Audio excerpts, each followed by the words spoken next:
القصة هذه انقالت على لسان شخص حضر كل شيء وكان من أقرب الناس لمشعل، واللي صار للحين ما حد قادر يشرحه. مشعل ذا ما كان مثل باقي الشباب، دايم ساكت وراعي عزلة، يحب يبتعد عن الناس ويجلس لحاله يتأمل. وفي ليلة من الليالي قرر يروح مع ربعه للبر. الدنيا كانت ساكنة والجو هادي، واللي مثله يحب السكون.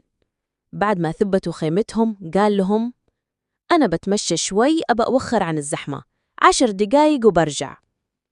راح مشعل وراح معاه الأمان.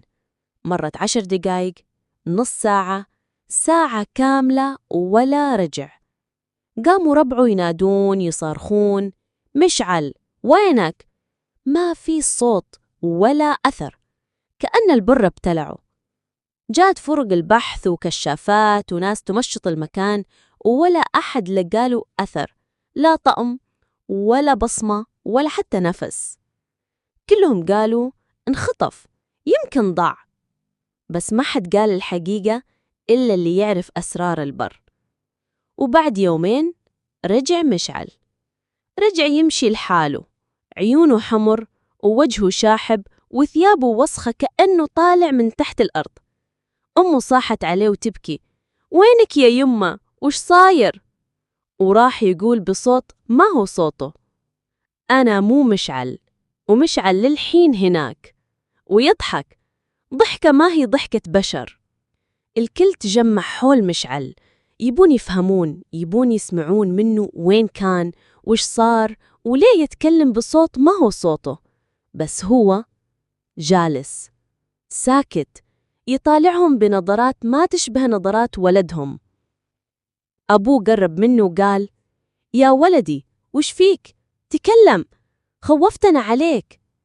مشعل رفع راسه ببطء وقال بصوت مبحوح: هو اللي رجعني، بس ما رجعني كامل. قالوا له: مين؟ قال: اللي يسكن البر من قبلنا، اللي ياخذ اللي يتمشى لحاله، واللي يضحك وقت ما نخاف. كلهم سكتوا، الكل حس بشيء يبرد في عظامه. وفجأة مشعل طاح على الأرض وبدأ جسمه يهتز بعنف، كأنه يتشنج، وطلع منه صراخ بصوتين: صوته وصوت ثاني أتقل وأغرب، صوت مبحوح يشبه صوت رياح تدخل من باب صدق. جت أمه تصرخ وتحاول تمسكه، بس لما لمسته رجعت يدها مشتعلة، نعم، كأنها لمست نار.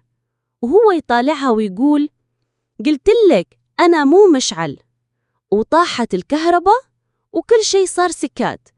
ولما رجعت الأنوار مشعل اختفى، واللي باقين ما لقوا إلا نقش غريب على الأرض، نفس النقش اللي ينحط على بوابات الجن. اللي صار مع مشعل للحين ما حد يعرفه، بس من يومها كل اللي يروحون البر يقولون شافوا واحد يمر بينهم فجأة، يمشي بدون صوت ويطالعهم بعين واحدة حمرة ويضحك.